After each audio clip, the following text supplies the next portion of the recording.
Now back to the Wisconsin Vegetable Gardener Radio Show, which is presented to you by Power Planter Earth Augers, the official digging tool. To find the right size for your digging project, visit powerplanter.com. Now here are your hosts, Joey and Holly Baird.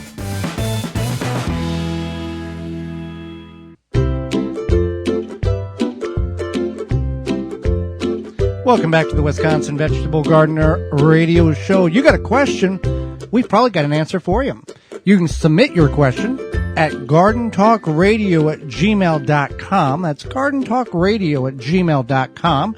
You can also give us a call anytime, either during the show or after the show at 1-800-927-SHOW. That's 1-800-927-SHOW. Holly, let's go through some of the questions and see how many we can get through this week. Yep. So the first one we have here is, are pine needles too acidic to use as browns for composting? And no. No. Glad she asked the question here. You do not have to. There was a compliment. Oh, there was a compliment. Oh, I am so glad I came across your site. It has a lot of valuable information. Keep up the good work. All right. That site that she is referring to is the WisconsinVegetableGardener.com, containing somewhere around 1,500 plus garden videos, and I think we're at 130 some odd radio shows and a whole bunch of other stuff there for you to get lost in and blow your gardening mind. How about that? So yes, you can. The pine needles are not too acidic to incorporate into your compost pile as browns. You do not want to incorporate more than 10% of the overall volume of your compost pile with pine needles. Pine needles on the tree, yes, are about a 3.5 on the acidity scale. Acidity scale to alkaline, it runs from 0 to 14, 7 being neutral. Most of our garden soils are between 6.8 and 7.2, 7.3. And people will also use, and we have done such as well, use the pine needles as mulch. It does not make the soil acidic. That's another garden myth or a misconception, I guess, would be the adequate response to that. But it does take several years for the pine needles to physically break down to soil. So that's why we don't want to add too much in our compost pile, but it also makes a great mulch for our garden, whether it's a perennial bed around asparagus, something like that. If you're going to use it in a garden where you're going to till yearly or multiple times a growing season, pine needles would not be the best use or choice for that mulching material. Now, next question is it okay that my Swiss chard is so floppy? They grew so tall, then they got knocked down just by normal watering. They're all in the dirt instead of growing upwards, crushed by their own weight or the weight of the water. They still look green, doesn't look like it's dying. They're just kind of floppy.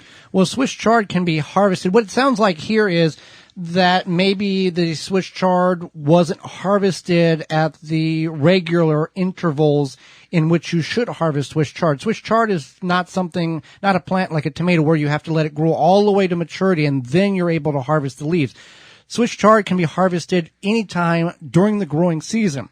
You want to harvest the outer, larger leaves and then allow the smaller inner leaves to fully develop, and then the rotation and the repetitiveness, harvest the outside leaves, leave the little ones in there. So you can harvest it all the way through the season. And Swiss chard, if for those of you who are not growing it and like spinach, it's a great alternative to spinach because spinach will go to seed bolt early on in the season because of the day length and the heat that is predominantly available for most of us.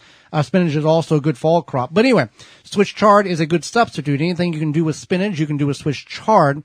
And if you want more tender leaves, obviously you harvest it when they're earlier, not wait until they're fully mature. So that you don't have to wait for it to be a tree or a shrub. Go ahead and harvest it regularly, and you can utilize those very, very frequently in your kitchen throughout the growing season. Okay, here, Holly. Are the leaves of sunchokes edible? Sunchokes or Jerusalem artichokes, based on what your culture is and the term you use. No, they are not edible. So you're eating the roots, and you don't want to eat the leaves. You're eating the tuber. Or the tuber. Yeah, the tuber. You don't want to eat the leaves or the stalk or the flower. So no. Any tips on slowing the production of flowers that are occurring on my basil plants? Well, basil is, when it gets hot, it's going to tend to want to bolt. So what you want to do is you can pick the flowers off as soon as you see them.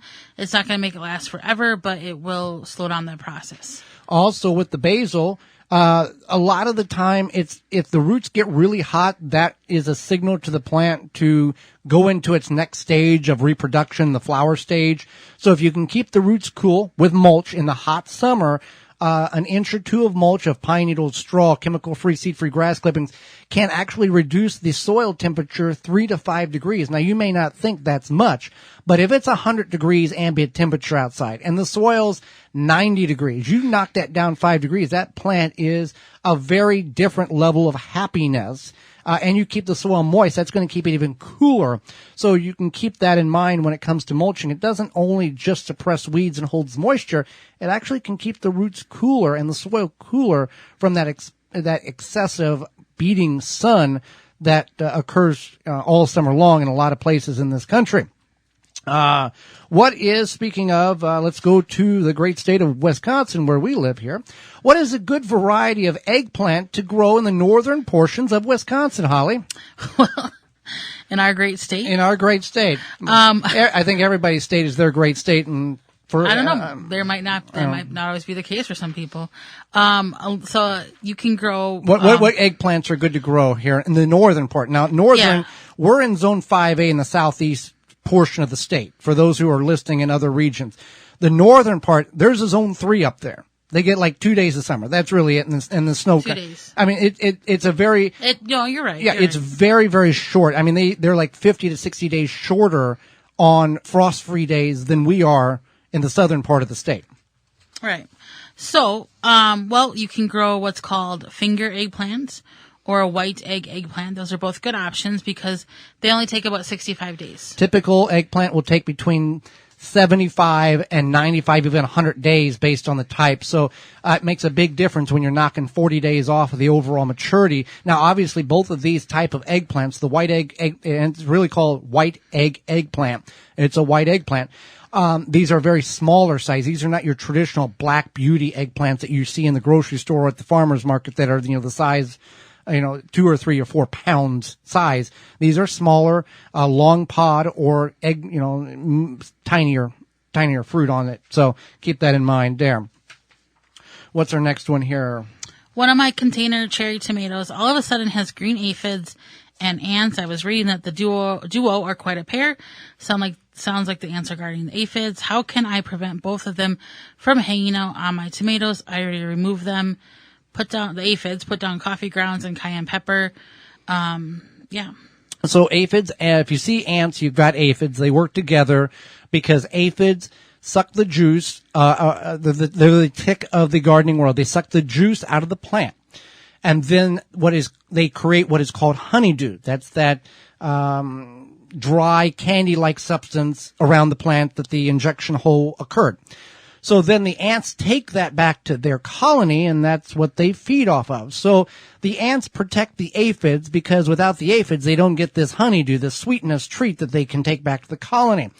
But in order to get rid of the aphids, you can top dress the plants that are being affected, and really all the plants you can do this with worm castings. Worm castings have a very beneficial and unique property in them, in which when the plant it's watered and the soil, the worm castings get watered into your actual soil, and those properties are picked up by the plant. And when the aphid begins to suck the juice out of the plant, that property, which was in the worm castings, now in the plant, goes into the aphid and begins to dissolve the aphid from the inside out. So it's an evil way to die, I guess, but it works very well. It's very, very good in that. What are the things we need to be aware of? Diatomaceous earth also can help with this particular problem. Diatomaceous earth helps with a lot of problems. It's kind of... it's not a fix-all. It's not a fix-all, and especially you have to do your research, but yeah, it definitely helps a lot of problems. You can use borax and use a poison trap if you have a septic system. Thank you. Tank, whatever. Whatever. What word are you looking for here? You have to be careful with borax. Yeah. It can cause issues with that. Now, some aphids, some ants that's okay, because you have to have a balance. We can't have all beneficial insects. There's got to be a balance where, the ladybugs have something to eat, which is the aphids, that type of thing. A ladybug, what is it, can eat like 5,000 aphids in a lifetime. Something and a crazy, ladybug yeah. can live 2 to 3 years, something like that. So if you have some, it's okay. Now, if you have an infestation of ants or aphids or fill in the blank bug, then you have to figure out, okay, now how can I control this? Is there an organic means, or do I need to resort to a chemical means in order to get everything back into check? And then I can go back to the organic means, and then nature can take care of itself. So you've got to figure that out, whether or not one will work or the other will work, or what you may need to be doing in order to get to that level of control of the garden. For more information, please visit thewisconsinvegetablegardener.com.